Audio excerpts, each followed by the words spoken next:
I'm proud of the River of Cruelty being applied in so many different arenas. It started out as batter's intervention, and then we plugged it into victim services, and we found out that those who have been victimized by domestic violence respond also to the River of Cruelty. And then we took it to the prison, where the men in the prison are responding to that, and now the women in the prison are responding to that. And recently we got some amazing feedback about how the River of Cruelty is being applied to change the culture on a community college here in Kansas. And it's really exciting to me to see how this concept can be applied in so many different arenas.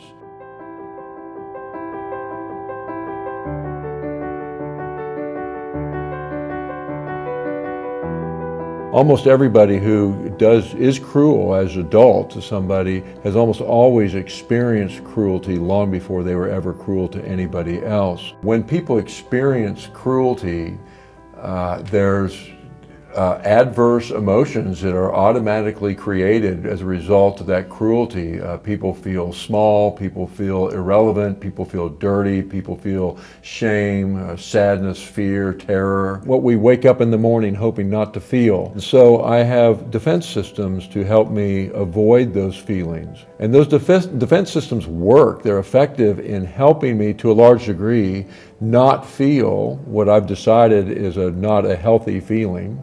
But those defense systems create unintended consequences. And so defense systems could be things like drinking, alcohol and drugs. It could be perfection. It could be rebellion. It could be violence and aggression. It could be any number of behaviors that are designed to help me not feel something.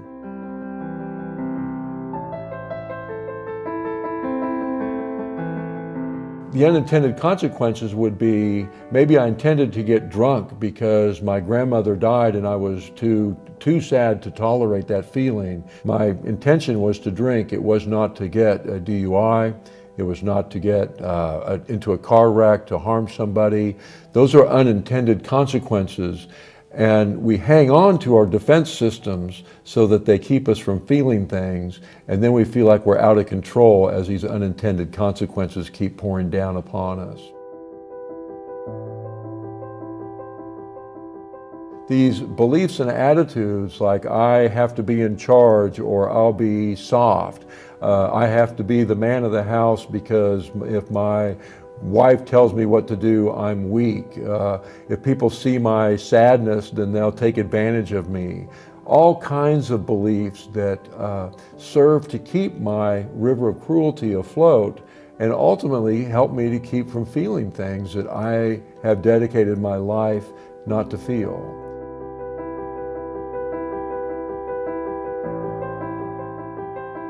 These adverse feelings are super powerful. We will destroy our dreams and our hopes and our ambitions in order to avoid feeling things in the adverse feeling world.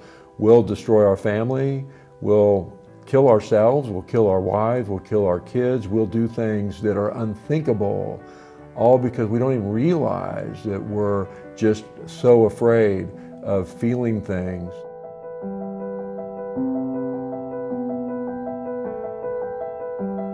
So we ask people to do two things in the River of Cruelty. One is just own all the ways that they've been cruel to anybody in their life, to be able to just make a list and talk about it and talk about the impact. But then probably more difficult, we're asking people to become completely responsible to begin the healing process of the cruelty that happened to them that wasn't their fault. They didn't deserve it, they didn't ask for it, they didn't need it. It was just something that was either done to them or happened to them.